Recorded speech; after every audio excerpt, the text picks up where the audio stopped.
ঢাকা দক্ষিণের রাজনীতিতে এখন সবচেয়ে আলোচিত নাম সাদিক কায়েম, কারণ জামাতে ইসলামের এক কর্মী সম্মেলনে তাকে ঢাকা দক্ষিণ সিটি কর্পোরেশনের মেয়র প্রার্থী হিসেবে ঘোষণা করা হয়েছে বলে দলীয় সূত্র বলছে।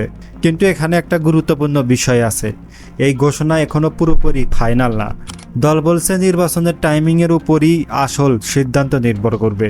মানে যদি ঢাকা দক্ষিণ সিটির নির্বাচন ডাকসু মেয়াদের ভিতরে হয় তাহলে সাদিক কায়েম প্রার্থী হবেন না, কিন্তু যদি সেই সময়ের পরে নির্বাচন হয় তাহলে তিনিই হবেন দলের প্রধান মেয়র প্রার্থী। আরেকটা বিষয় আলোচনায় আছে, তিনি নাকি ভোটার হওয়ার জন্যও নিজের জাতীয় পরিচয়পত্র খাগড়াছড়ি থেকে ঢাকায় ট্রান্সফার করেছেন, অর্থাৎ তিনি মাঠে নামার প্রস্তুতিও নিচ্ছেন। তবে এখনও প্রকাশ্যে বড় কোনো নির্বাচনী প্রচারণা শুরু হয়নি। অন্যদিকে দলটির কেন্দ্রীয় নেতৃত্ব বলছে ঢাকার 2 সিটির প্রার্থী প্রায় চূড়ান্ত এবং খুব শীঘ্রই আনুষ্ঠানিক ঘোষণা আসতে পারে।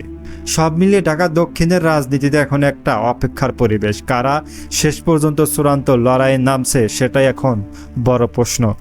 আপনার মতে এই লড়াইয়ে কে এগিয়ে থাকবে, কমেন্টে জানান।